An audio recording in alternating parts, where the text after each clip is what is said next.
Hi, everybody. Hi, everybody. Hi, everybody, and welcome back to the Talking About the Big Stuff podcast with Michael Cole and Matthew Cravat. I am Michael Cole. And I am Matthew Cravat. Okay, so I was thinking about this as a topic tonight for the audience. We're going to talk about whether or not the concept of do the ends justify the means, which I know at this point is a question that is kind of cliche almost, but I felt like I was looking at all the stuff going on politically, and I kind of feel like there is a bit of me that's torn when it comes to when we as Democrats get political power again on a grand enough scale. I'm not a Democrat. We as the left get political power on a grand enough scale that we can do things. How much do we do with that power? And I think that the obvious answer is we do everything we can do to some extent, everything we can do within in the ways that aren't like not the nuclear options, for sure. It's the nuclear options that we constantly... does the ends justify the means? It depends on what the end is and what the means are.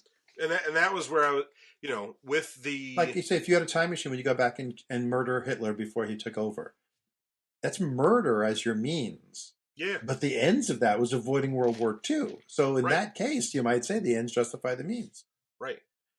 And with, and there's, I feel like we understand... Personally, most people understand that. My wife says you can't go back and murder Hitler because it's a fixed point in time. I saw a Instagram sketch the other day that was it was two people who went back to try to murder baby Hitler, and they're like, I wasn't expecting him to be adorable. He's so cute. And then two other time travelers come, they're like, you guys got this. You got this. I saw one that was the guy went back and murdered Hitler as a baby, and then he put it on his resume, and he's in a job interview. And like, you have murdered a baby on your interview? He's like, yeah, but it was Hitler. Like, who cares what the baby's name was? And he's like, it worked. Yeah, I saw that one too. But I think that we get, I personally get to the point where I have a hard time when there's an obvious thing that I think is the right thing to do, being like, why don't we just do that and fuck the rules to get there? You know what I mean? So I think about this week, or this last week, I think about the Catholic school shooting in Minnesota, and I think, and you were all for that one because you don't like Catholic kids. Yeah, that's where I was going with it. No, I think about the fact that ultimately we've got a guy who's writing executive orders over all kinds of dumb shit. When we get the power, and I know that executive orders will be questioned differently once it's the left doing them again, but fucking fix the problem. Use the executive orders. I know it's not democratic. Well, the thing is, he's using executive orders for things that are not executive order things, and somehow he's getting away. Because an executive order is an order to a part of the executive branch of government to tell them how to do their jobs. Yeah. It's not meant to be a law. It doesn't affect anyone unless you're under the auspices of the executive department. He's doing things that affect any company that does business with the federal government, which is a crazy use of it, and they're letting him get away with it. So it affects more because of that. But he can't pass an executive order saying guns are illegal. That's not in the power of executive orders. But I guess Trump probably could, because the legislature and the judicial would go, yeah, you can do that. That's a thing you can do. Yeah, and to some extent, you also know that when they do an executive order, at least if it ends up being a unauthorized or something that they're not allowed to do, there's at least a window where it gets kind of observed by default, right? Mm-hmm. So if who we want to use as the example president in 2028, I don't know. That would be President Buttigieg. I think that the last couple of weeks has not been good to him. We'll say President AOC. President Auk. President Auk. And if she signs an executive order saying no guns, we might get 2 weeks before the Supreme Court can put an injunction or whatever they do on it. And to some extent, it's well, that's 2 weeks that that we may have bought. What if somebody, especially when you're talking about with mental illness, in which I know that but what would the executive order do? Like guns disappear and vanish for 2 weeks? we may stop gun sales. And what if you're one of these? What if you're somebody who goes and would have bought a gun for? Yeah, but it's like how do you? What I mean, again, because it's something that's supposed to be for the executive branch. I mean, I know Trump trying to do stuff, but like Trump's trying to get rid of the 14th Amendment. What his thing was, the federal government should not supply Social Security numbers. Like that's something they do. So he was able to say that's what he was going to do. No Social Security numbers so that they can't prove they're a citizen. Like that was what. So there have to be a federal thing that could be done to do it. But I get your point of should we do crazy shit? Trump's done more executive orders than every other president combined, I think. So should we rule by executive order again and by fiat? Yeah. Was it Sirhan who killed RFK Sr.? Am I remembering that correctly, or am I getting? Yes. Yeah, I saw a thing. This was maybe a month and a half ago that said that he was up for parole, and they were like, "We got one last job for you." hey, look, there's Bobby Kennedy. You missed. Try again. That's another one. There was a thing where there's a famous thing where I think it was Sirhan. I think it was him who, when he was up for parole, one time said that if Kennedy were alive, he would be against keeping him in jail the rest of his life. And they're like, the one guy in the world that would have been on your side and you shot him. To be fair, I think that, from what I understand of him, that sounds like it might actually be true, but, well, he doesn't get to testify.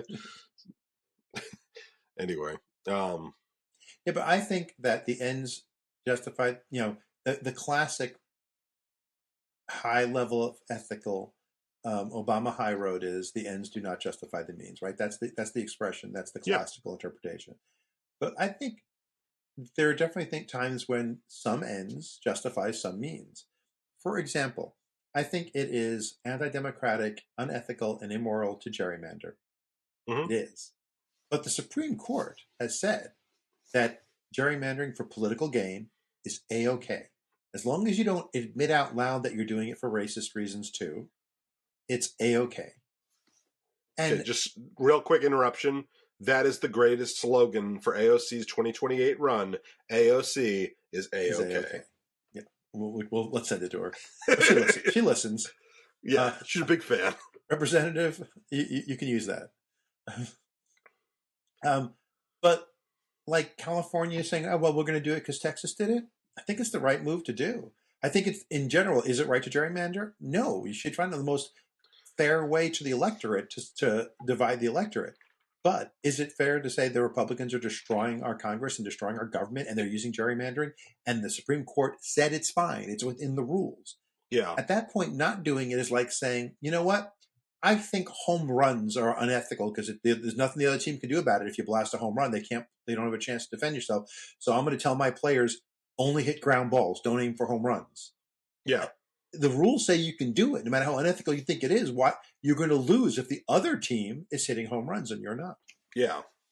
So there's a clip on YouTube from one of those Jubilee debates. It was the one. It kind of got a lot of play because the guy said, "Yeah, I'm a fascist. You could say I'm a fascist or whatever." Yeah. And in his clip, he said, and I forget what. I can't remember if it wasn't autocracy. It was one of the other types of like non-democratic style. And they asked, "How do you get there?" And he said, "We could have an election to get that person that's in charge, and then we just don't have any more elections after that." So it was like a democratic way of getting to a non-democratic end. And so, to some extent, what you're talking about is how do we do something undemocratic to get back to democracy, which is an interesting take over concept. And then pass a law saying all things have to, after the next census, everything needs to be remandered, and it has to be done using this software that's an impartial software that does the most efficient thing, and everybody has to use it.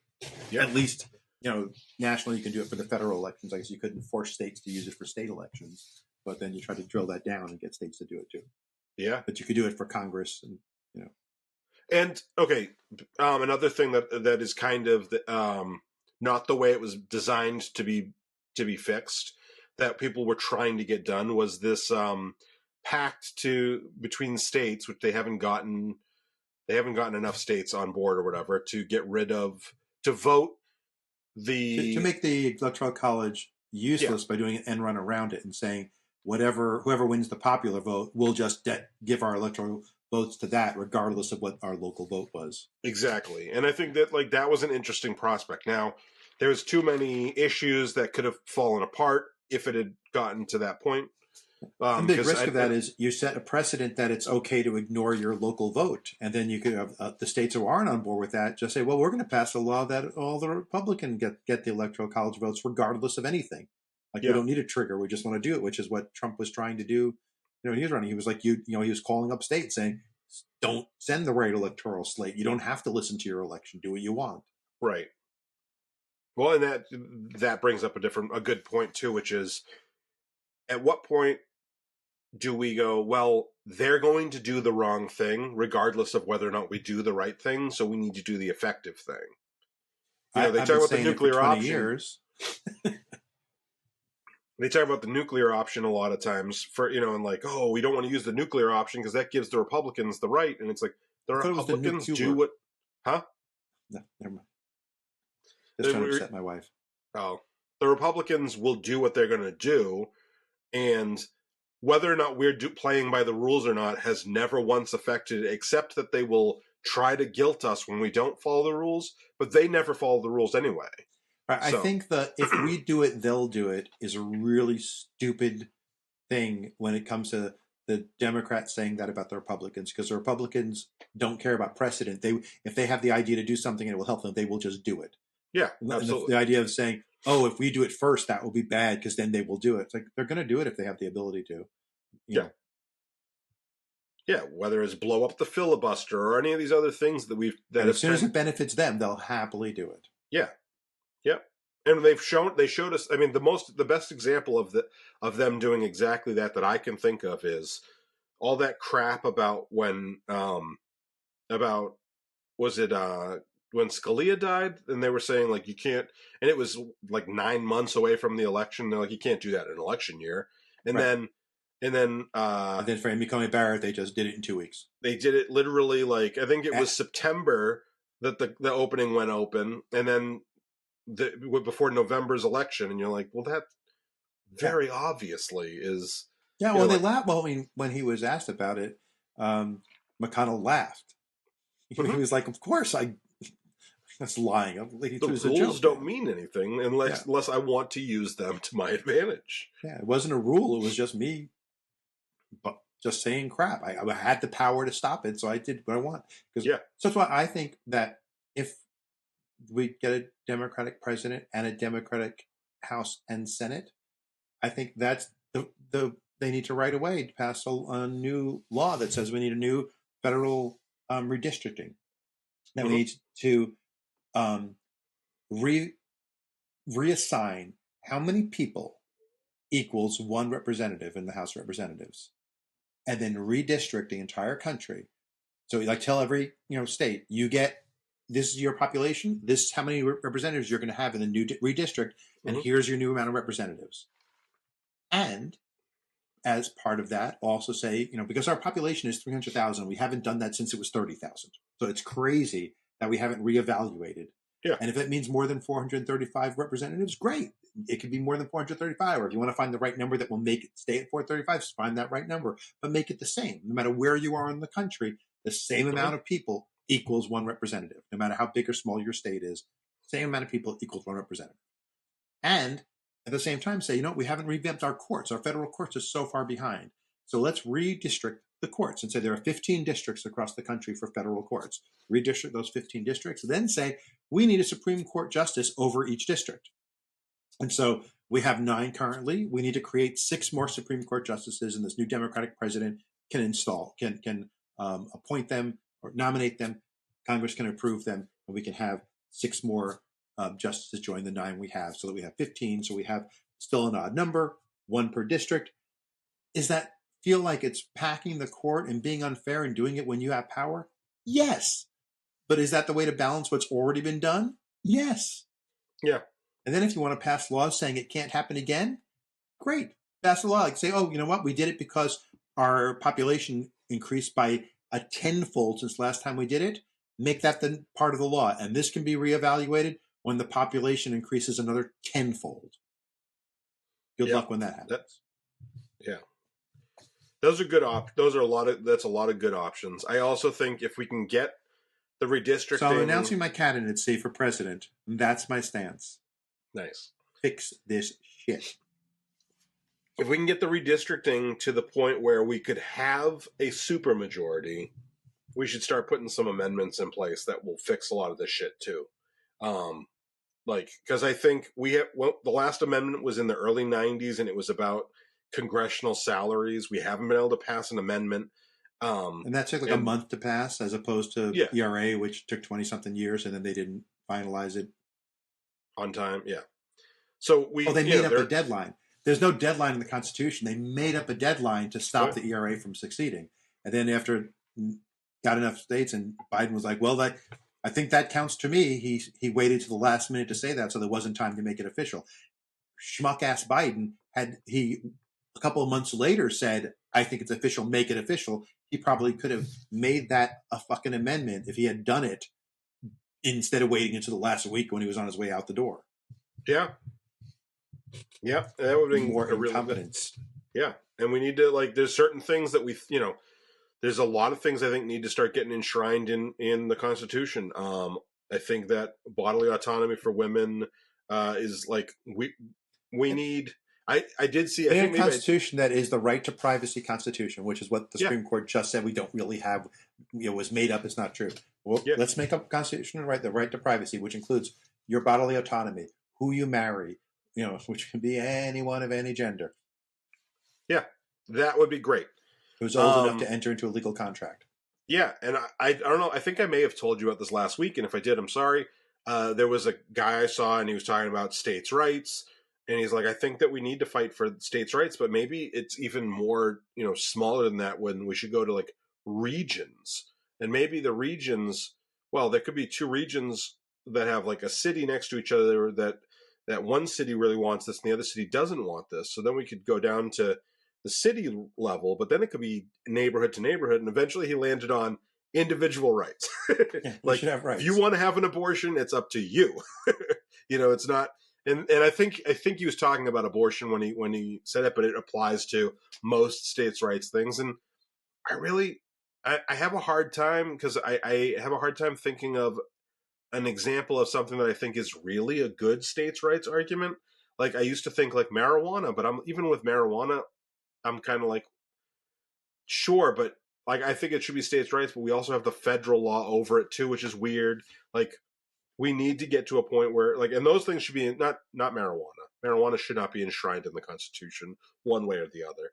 But we need to re-examine the fact that people can just use these stupid talking point things back and forth. I actually think this is a federal issue, and I think this is a state's issue. Whenever it suits them, we need to say no. This is how we define this. Your right to privacy argument is the best. But the Constitution kind of defines which categories go where. Yeah. It's because anything that's not enumerated going to the federal goes to the states. Mm-hmm. But the question is, once things cross state lines, they become and they're involved with commerce. Then federal government's in charge of interstate commerce, so it makes them ability to pass laws. So you may say marijuana is legal in your state, but you can't bring marijuana across state lines if it's interstate. It's how they do things with insurance coverage with the Affordable Care Act. It's a lot of the states' issues, except that the companies operate across more than one state. That makes it a federal issue. Yeah, but things like but the reason why I say that I'm going to go back to guns for a second because I think it's the better example for what I'm talking about. When I say that I'm not sure why we have guns being a state to state or even sometimes city to city, they used to say 10 to 15 years ago that Chicago had the most severe gun laws in America, and look at all the violence there. And it's there aren't borders around Chicago where they check things in and out. Indiana. Yeah, the gun, to some extent, and what you're saying makes sense as far as taxation and a bunch of other things, like the commerce side, the Well, the thing is, the gun rights were not checking. federal until 2006 or 2008. I think it was 2008. Heller versus D.C. Because it was D.C. and D.C. is a special case, is the first time the Supreme Court ever found that the federal government could tell a local government that you can't ban guns. And because it was D.C. was the only reason. Then after it was D.C., other states said, oh, well, if it's D.C., it's everywhere else too. And they just expanded it to everywhere else. And that was only the case starting in the 21st century. There was never a time before that where the federal government said that states couldn't ban guns if they wanted to. Like we did have like the assault weapons ban where the federal government said nobody can have this type of weapon anywhere above brand.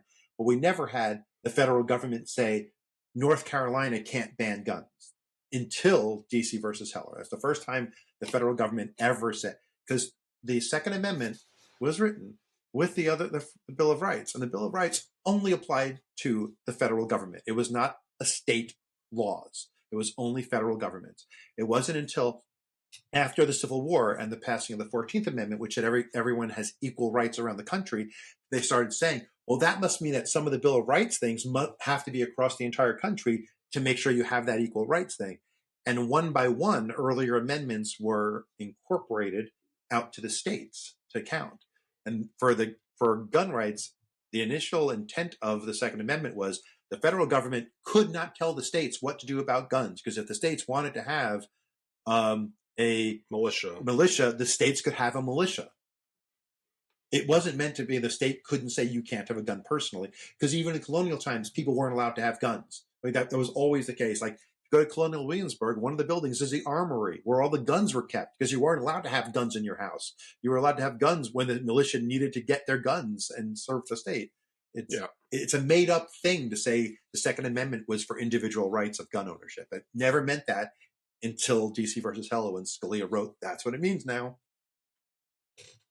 Yeah. Sorry. Sore spot in our house. I feel like I'm maybe I'm not as knowledgeable on the details as you, but I feel like we're on the same page. Yeah.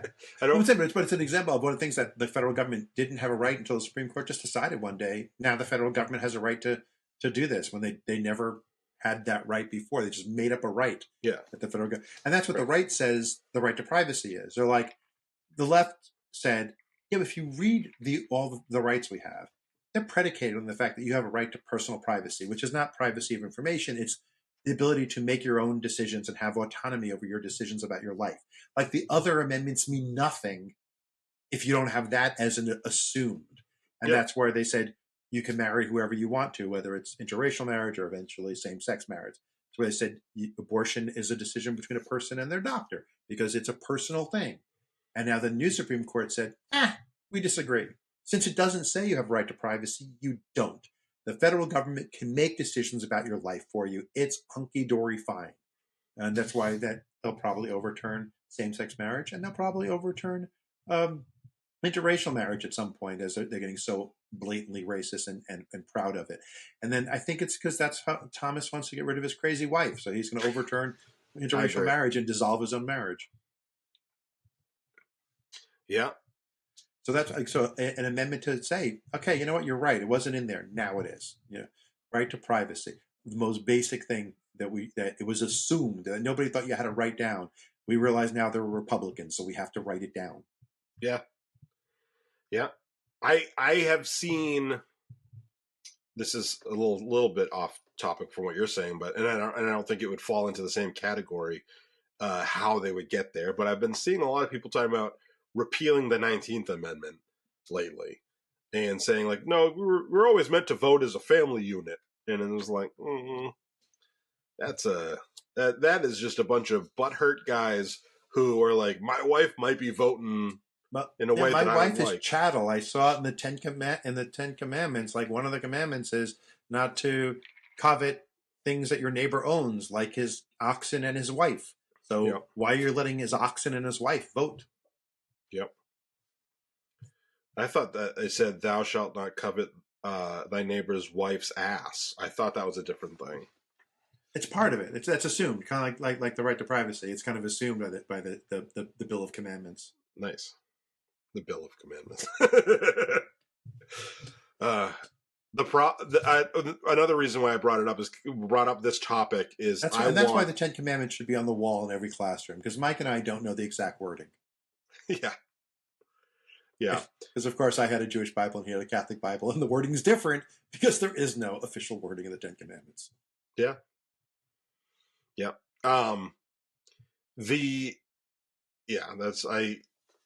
I don't know. I don't give a shit about the 10 Commandments. Even when I was religious, I was like, yeah, I'm not going to kill anybody.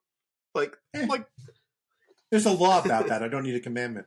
Yeah. I mean, the ones that are reasonable are covered otherwise, and the ones that are unreasonable, who gives a shit? And the fact that thou shalt not own a slave isn't up there, and thou shalt not rape isn't up there. Those are here's the thing. But it's clear in the Bible that rape is a crime committed by the victim. Yeah. Yep. What I was going to say is I actually think that you can make, not always, but there is an argument to be made that killing or murder, I know they're not exactly interchangeable, can be justified. I cannot think of an example in which rape can be justified or slavery can be justified. But he was going to kill me, so I killed him. There is at least an argument to be made for that. Yeah. And that's the one that we get a commandment about. What if there's a lot of precious metals in the earth and you want to rape the earth to get the precious metals? And the earth was dressed really sexy, kind of asking for it. Mother Nature was asking for it. I'll always know that I can reference a little Carlin and get you to give me the exact quote back. Yeah. Hey, she was asking for it.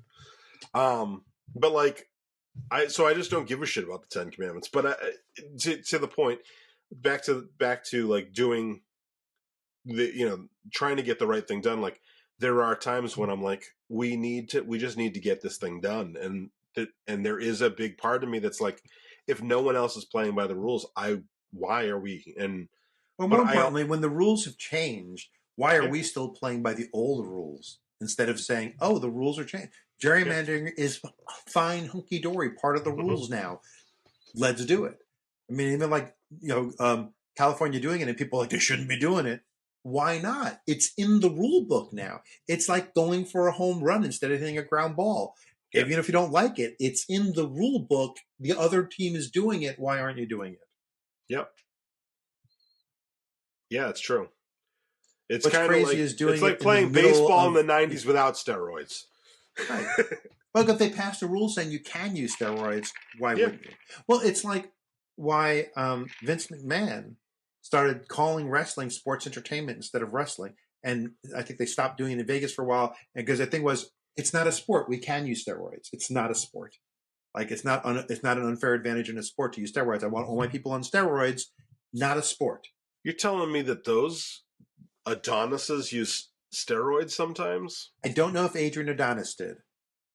It's so cool that I know a wrestler's name is Adonis, but you don't know that wrestler because you're too young to know that wrestler. But really, anyone in their 50s who watch WWE is laughing their asses off. Good Night, Irene, my Adrian Adonis reference. Nice.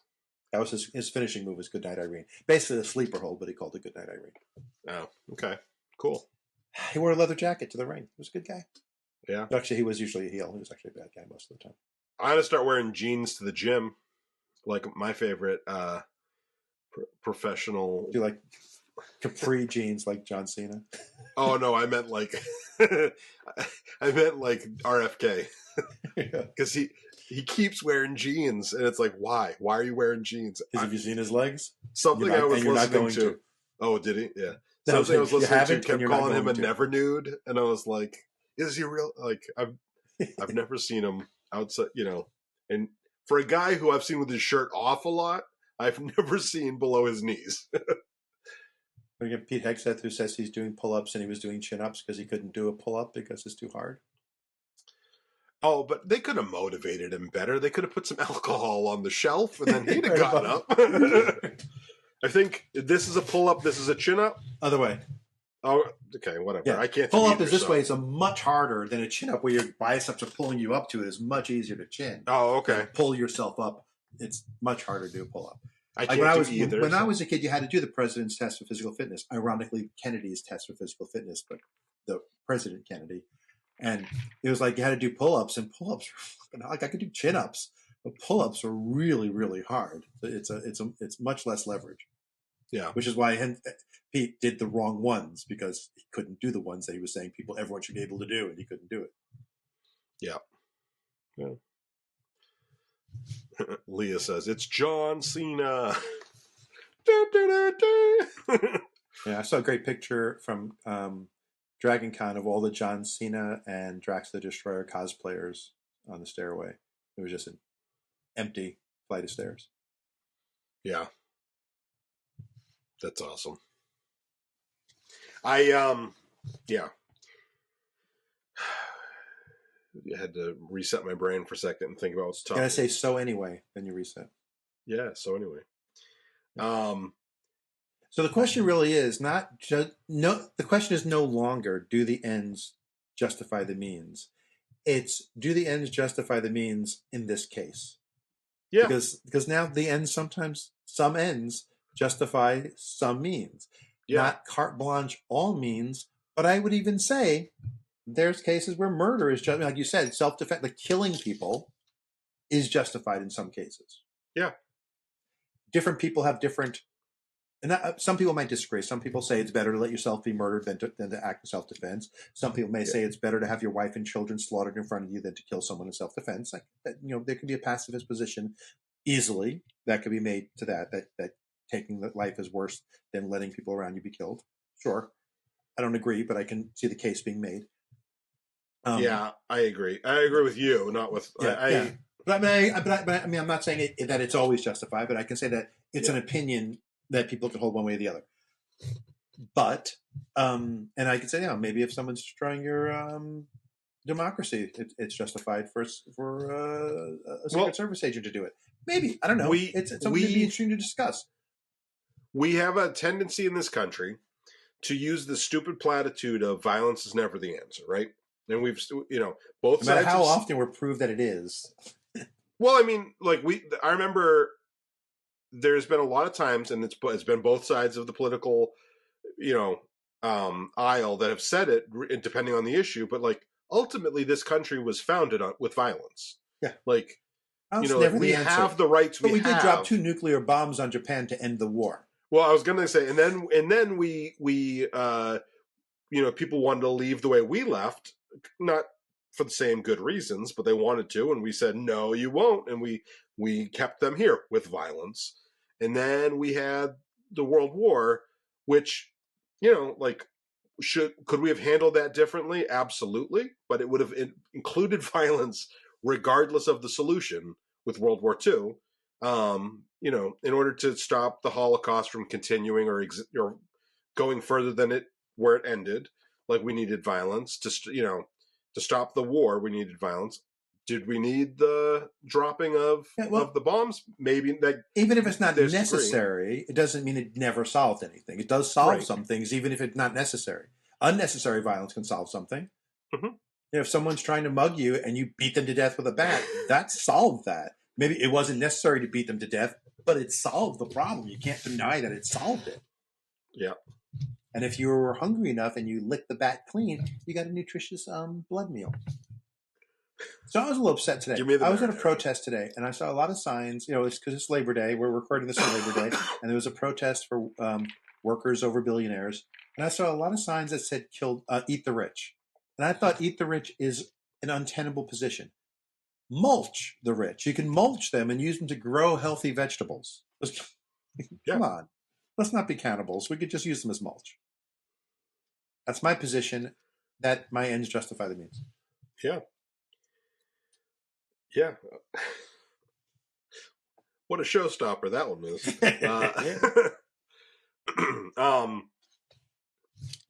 I am at this point, it's almost like I can't think of I can't think of any means that we as the left would use to get our ends that I don't think justify the ends we want right now. I mean, like, Pew pew pew. no, I wasn't. I was thinking, like, as far as like doing the executive order things and doing all those things. Like, at this point, I'm kind of like, I don't see an issue with any of those things. There was a series of books in the 80s, I think, by Piers Anthony called Bio of a Space Tyrant. And it's about this guy who becomes like a space tyrant, like the president, of space. I don't know. But he becomes a leader, and he's a tyrant and does all these tyrant things. But he's a good guy. Like, you see from his point of view, and he's doing things to make the universe a better place. But he's like doing executive order type things to do it, and harsh things to do. And it's a very much ends justifies the means story. Yeah, I don't remember the details. So if I'm misremembering something, screw you. Don't at me, bro. Anakin and Padme have that conversation, and I can't remember the quotes exactly, but Anakin says, I hate sand, it gets everywhere. Yeah, that one. No, where Anakin says, like, why do we if I'm the one making the decisions, authoritarianism is good. Yeah, he's like, we could just fix things. Like, why don't we just fix things? And I kind of get it. Like, I get why. It's true. The ultimate system of government would be a benevolent dictator. That is the best system of government. Yeah. In theory, it's the most dangerous one because the next person who follows might not be benevolent. But if you like a benevolent philosopher, king, dictator who's doing everything for the good of everyone is in theory, in fictional world, like Aragorn being king of Gondor was the best government because he was a good guy and you put him in charge of king. Like that was a good thing in the story because you had a fictional character who was good. And as my wife likes to say, power corrupts. So I think it's really the people who get power, people who are corruptible or already corrupt. That's why they fight to get power. Yeah, it's kind of a chicken or the egg thing, I think. But I also think it's a self-fulfilling prophecy and confirmation bias. Biden wasn't corrupt, so it didn't corrupt him. Trump is corrupt, so you say he corrupts. Some people who are corruptible or pre-corrupted, either or, get power, and so it's obviously corrupt. But then people who aren't corrupt, so it depends. It's easy to find the examples where they do. So yeah, it's also hard to find examples where somebody who wasn't in some way, well, let's say compromised more than corrupt, gets to any real, like someone who's like an idealist like Bernie. I mean, Bernie has gotten a lot of popularity, but Bernie hasn't risen that high. I mean, I know he's a senator, but he hasn't. He's a senator from the least populous state in America. Like, you know what I mean? Like, well, they have Ben and Jerry's. Yeah. But he hasn't, like, we haven't seen someone of that level, well, since Jimmy Carter. Well, yeah, I mean, but there's people, like Warren Buffett. I don't know anything bad he's done. I mean, I'm not an expert, but he seems like he's a good guy. But you don't hear as much, like the people who are that powerful and not corrupt, you don't really hear much about because they're just minding their business. That's fair. Mark Cuban seems like a good guy and he's powerful. He's got a tank full of sharks and stuff. Yeah. I think he seems like a pretty good guy for a billionaire, which I don't. He was polite to me when I met him. I met him in the halls of a hotel in Florida. He was very nice, very polite. Give us a minute. Yeah, but I also don't know that he was pro-Trump 8 years ago, like, and because he thought Trump would do, he's come around right, a lot. But he's not. Yeah. He instantly is most anti-Trump in the world now. He's super anti-Trump. When he saw what he did, you're going to say that. You have been pro-Trump since the beginning, and you're not sure that you see why we keep complaining about him. Yes, because you know that I'm pro-Trump, and hopefully our audience knows that I'm pro-Trump. I'm very pro-Trump. I think Mary Trump is very intelligent, very witty. I support Mary Trump 100%. Yeah, I am pro-Trump in the fact that I want Trump to be a better president. I want him to keep getting better and better. As a president, because he can't get worse. I genuinely don't think he can get worse. So, like, he can. I mean, he can't be a worse person, but he can execute more orders that are worse than the ones he's done. True. Yeah, I did see a funny thing about, because he's got that spot on his hand that and it said it said Trump, if my hand gets any blacker, I'm not going to let it vote. Yeah, I saw that one. This he keeps giving us all this hope. He's got that going on, and then he disappears from the public eye for 5 or 6 days. And come on, man, I wouldn't be surprised if you're he was about to sick. make America great again. Come on, you I can do wouldn't be it. surprised if he was disappeared because he was actually sick, but not as sick as we hope he was. Yeah, I think he does have the opportunity to make America great again, and I hope that he does it. I hope that he chooses to do it quickly, or it's chosen for him. Yeah. Hashtag Team Cholesterol. Yeah. Or Team Secret Service agent whose mother-in-law got deported. Or just happens to have to sneeze while someone else is doing the job. And does the end of this podcast justify the means? I don't know. Just don't know. Yeah. I feel like there's so much I'm going to want to cut out just so that we don't get on any lists. At no 20-minute podcast. Do you? This is a tangent for a second, but have you heard the people talking about they think that last year's rally shooting was faked or a hoax? People died, man. The guy died. Yeah. I could see that things were exaggerated. What he got, like he got hit by a piece of shrapnel for something that a bullet hit or something, and he didn't get shot in his ear that magically healed. I'm fine with that, but I don't think that Joe Biden's Secret Service reported Joe Biden faked an assassination attempt and covered it up. I just think I would need a lot of really solid evidence to convince me of that they killed a guy in the audience to make it look like there was an assassination attempt. That seems crazy to me. That Trump would do it himself. Sure, why not? But he wasn't in charge of the Secret Service at the time. Yeah, no, I agree, and I think that there hasn't been any good evidence that has, but it keeps getting traction, and I keep seeing stuff about it. I'm like, in kind of we had a topic recently about bad skepticism when you want something to be true, so you let it seem true to you. And I think that's the kind of thing a lot of people fall for. Yeah, that's true. Like a lot of people were saying Trump is dead, and the pictures yesterday were a body double playing golf to convince us, or an old picture or something like that. And I'm like, you can convince me that Trump is very sick, and they're hiding that fact, which I would, recommend, because our country's enemies don't need to know the president's really sick and the White House is in turmoil. But I can't understand I think he's dead and there's a body double. I mean, it's not true when we say about dictators it has never been true that they were dead and there was a body double pretending to be dead. Why would it be true about this wannabe? I wish it were true, but I don't think it's true. That's true, yeah.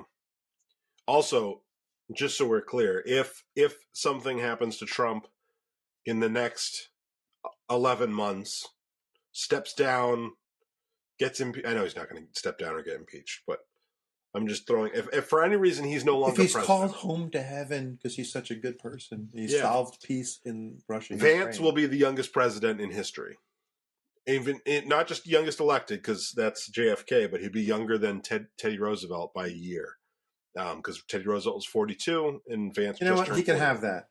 I'll take that trade. Yeah. Oh yeah. And I think at this point, as much as Vance is a terrible, terrible person, I just don't think he has the charisma or the leadership to get anything done.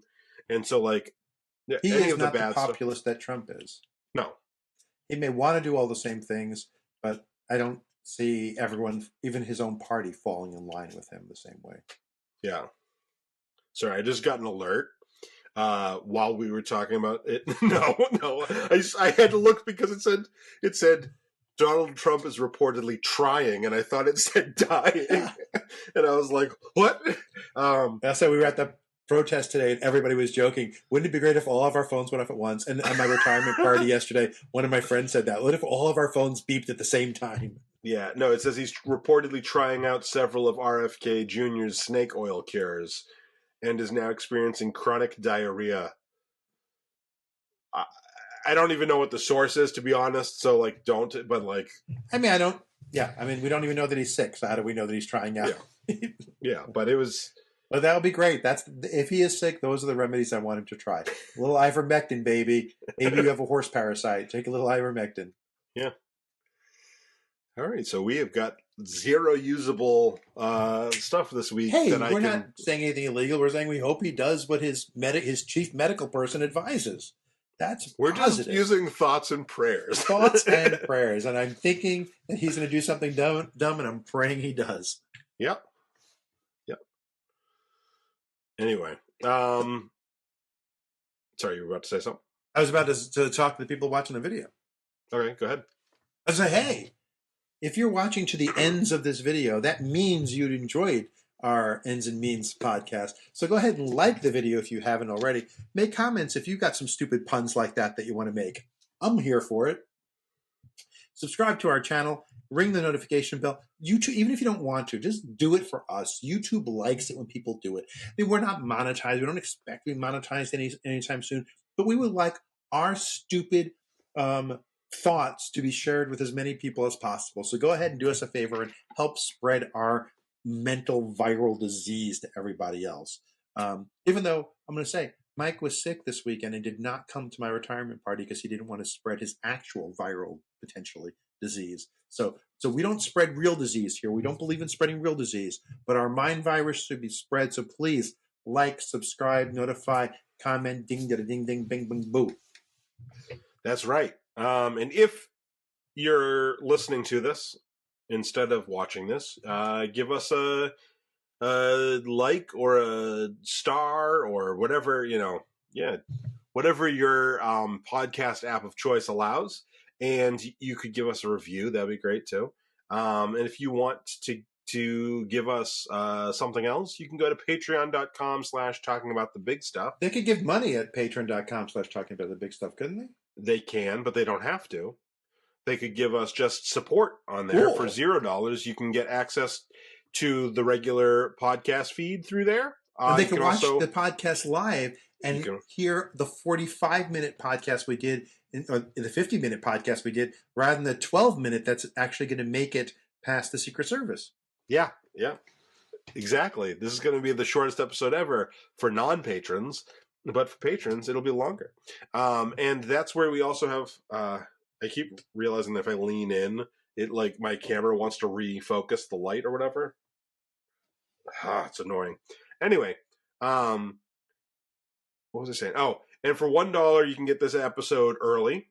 For $3 you can get extra stuff on the episode, and for $10 you can get. We have like a beginning conversation before the podcast starts that you can join in on.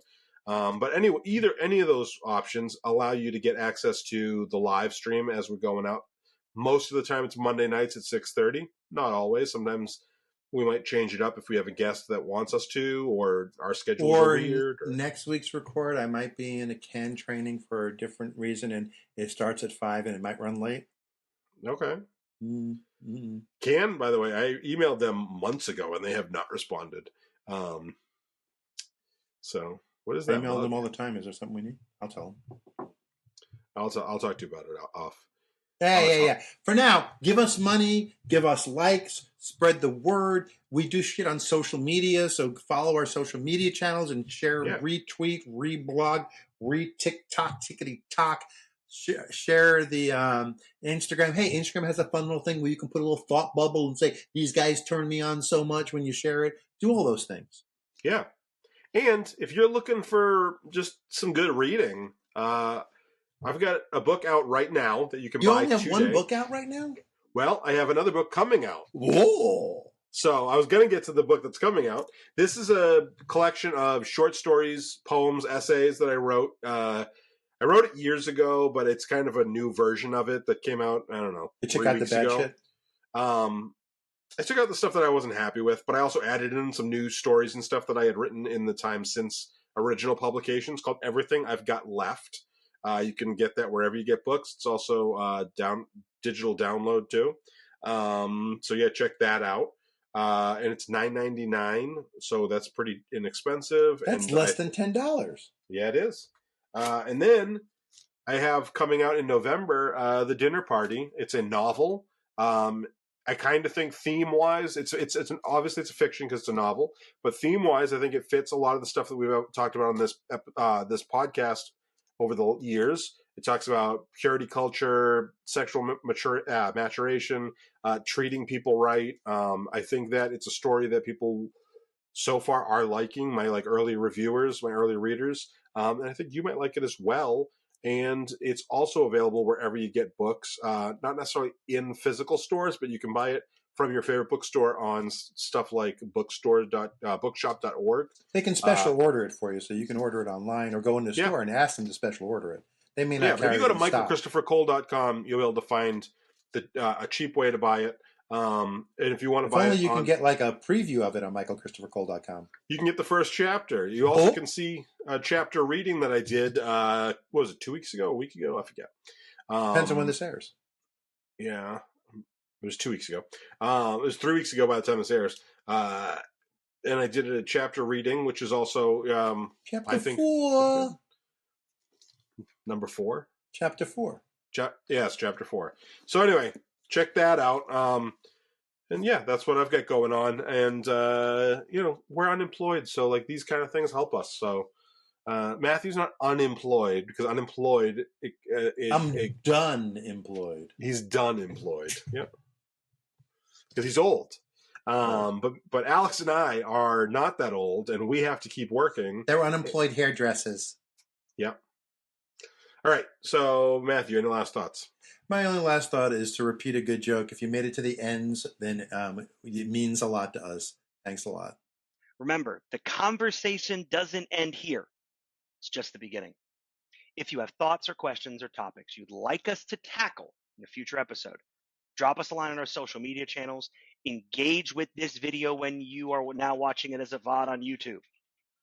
Send us an email.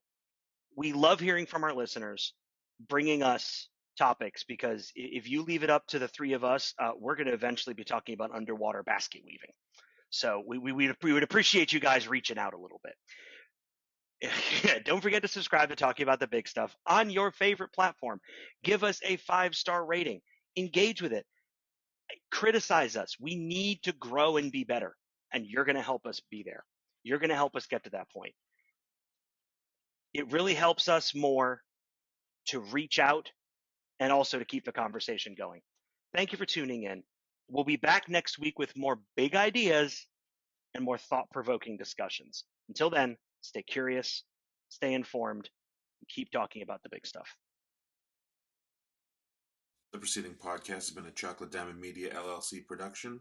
Copyright 2023, all rights reserved.